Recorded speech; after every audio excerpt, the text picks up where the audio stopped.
Assalamu alaikum wa rahmatullah. Dear viewers, how are you? I hope you are well. Alhamdulillah, I am also well. Today I would like to talk a most important topic. Today's topic is spoken English. Let's get started and enjoy today's class. Dear viewers, আজকে আমি যে বিষয়টি নিয়ে কথা বলবো সেটি ইতিমধ্যে বলেছি স্পোকেন ইংলিশ।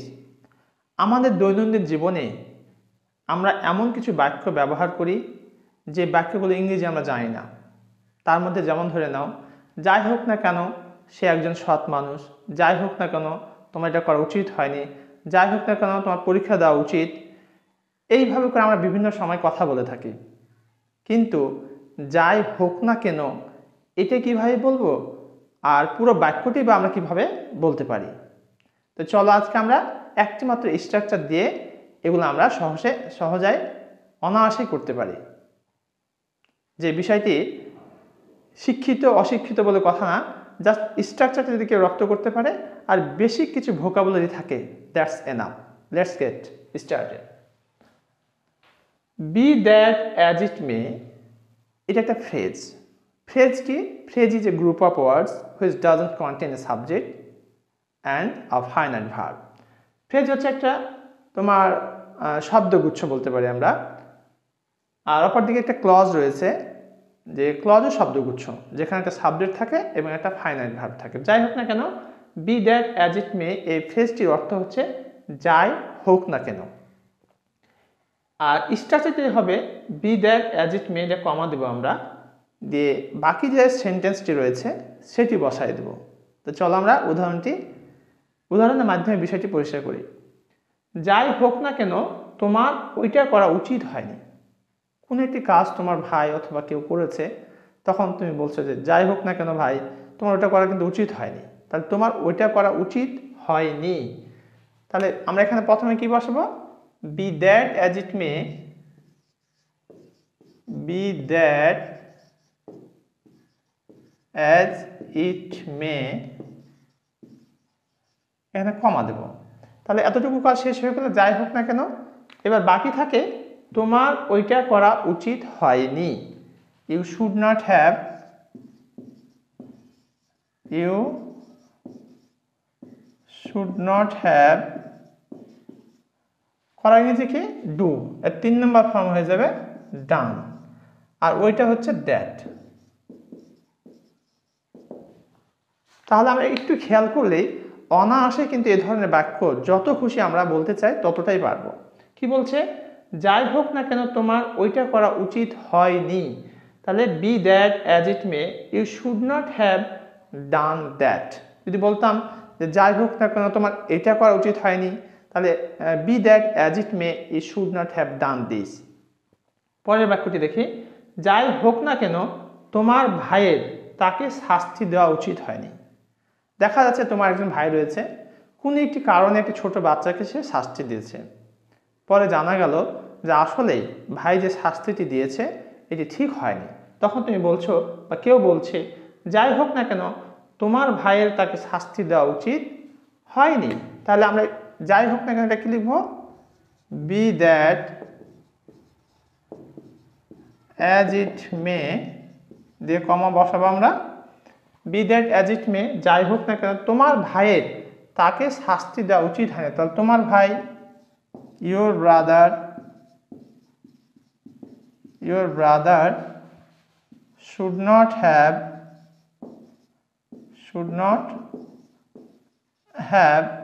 শাস্তি দেওয়া হচ্ছে পানিশ। এর 3 নম্বর ফর্ম কি হবে?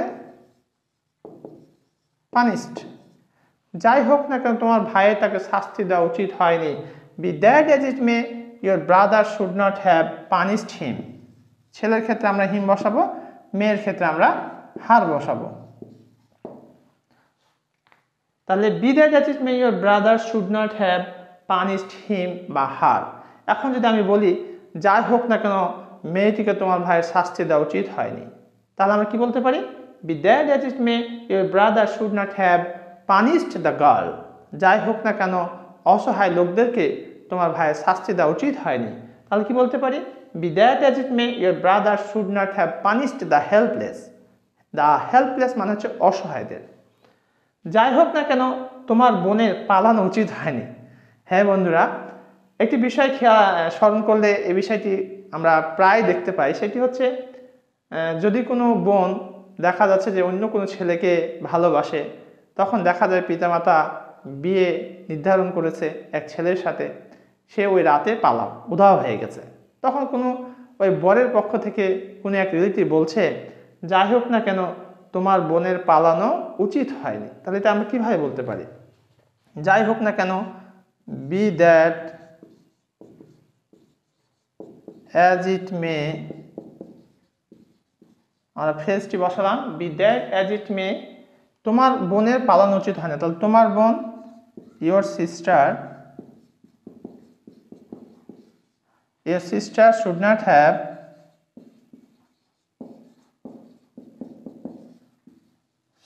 হ্যাভ রান মানে পালিয়ে যাওয়া, রান অ্যাওয়ে।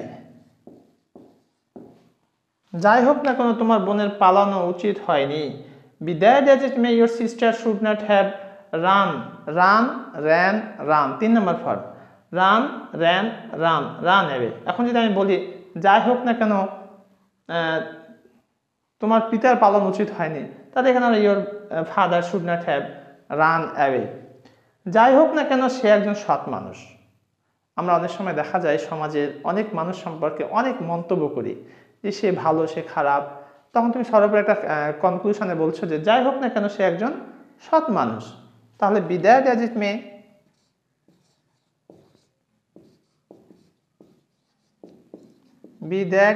মে, সে একজন সৎ মানুষ। তাহলে কি লিখবো আমরা? He is an honest man. He is an honest man. In such a way, we can make hundreds or thousands of sentences, no doubt. এবার আমরা আরেকটি ফ্রেজ দেখব অবশ্যই, তার আগে আরো কিছু বাক্য আমরা দেখব।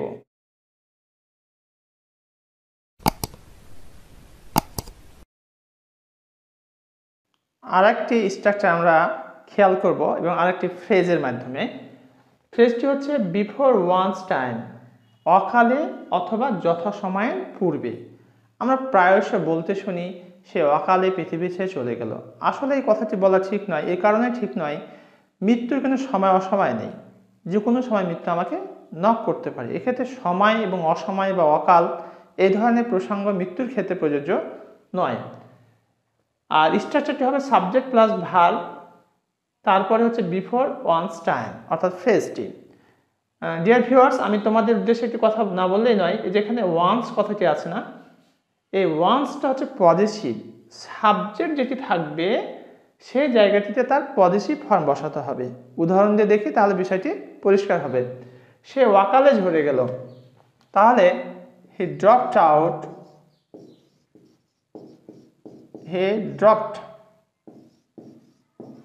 আউট, আমরা ভাবটি বসালাম, ড্রপড আউট ঝরে গেল, তারপরে ফ্রেজটি বিফোর।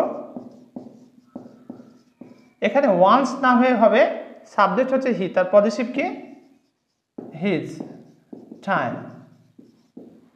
একটু খেয়াল করো তাহলে বুঝতে সহজ হবে। He dropped out, he dropped out past indefinite tense, অকালে ঝরে গেল, ড্রপড আউট বিফোর, আর এই ওয়ান্সের জায়গাতে আমরা বসালাম সাবজেক্টের পজিটিভ ফর্ম। ওয়ান্স কিন্তু বসালে ভুল হয়ে যাবে, হিজ টাইম। সে যথাসময়ের পূর্বে ঘুমাতে গেল। অনেক সময় দেখা যায় যে কোনো একজন ছেলে বা মেয়ে রাত 10টায় ঘুমাতে যায় বা 11টায় ঘুমাতে যায়, কিন্তু মা বলছে বাবা তুমি যথাসময়ের পূর্বে ঘুমাতে গেলে, অর্থাৎ যে সময়টি সে ঘুমাতে যায় সেদিন সে আগে ঘুমাতে গেছে, সে যথাসময়ের পূর্বে ঘুমাতে গেল। তাহলে হি ওয়েন্ট, এটা past indefinite tense, he went to sleep before his time.